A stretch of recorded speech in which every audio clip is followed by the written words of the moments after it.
Last வீடியோவில் 3 bridal works பண்ணியிருந்தேன்னு சொல்லியிருந்தேன்ல, அதில் first work தான் இந்த வீடியோவில் பார்க்க போகிறோம். ஏர்லி மார்னிங் எழுந்து கோன்ஸ்லாம் பேக் பண்ணி சீக்கிரமாக கிளம்பியாச்சு. ஏன்னா அப்போ தான் 3 ஒர்க்ஸும் சீக்கிரமாக முடிச்சுட்டு வீட்டுக்கு வர முடியும்ன்ட்டு. பிரைட் ஓவியா அவங்க என்கேஜ்மெண்ட்க்கு என்ன புக் பண்ணியிருந்தாங்க. புதுப்பேட் தான் லொக்கேஷன். அங்கே போய் பார்த்தா அவங்களும் தூங்கினே இருக்காங்க. சரி அப்புறமா அவங்க ரெஃப்ரெஷ் ஆகி வந்து டிசைன்ஸ்லாம் ஃபைனலைஸ் பண்ணி அவங்க கேட்ட மாதிரியே போட்டு கொடுத்தாச்சு. ஓவியாவுக்கு எங்கள் ஒர்க் ரொம்பவே பிடிச்சிருந்துச்சு. ரொம்ப நீட்டாக இருக்குன்னு சொல்லியிருந்தாங்க. அவங்களுக்கு என்கேஜ்மெண்ட் ஒர்க் பண்ண தான் நான் போயிருந்தேன். கல்யாணத்துக்கும் நீங்க தான் போகணுன்னு சொல்லிட்டு அப்போவே புக் பண்ணிட்டாங்க. அங்கே தனுன்னு ஒரு குட்டி இருந்தார்.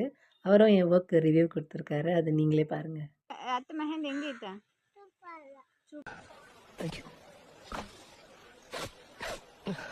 பார்த்தீங்களா எவ்வளோ அழகாக பேசுகிறாங்கன்னு.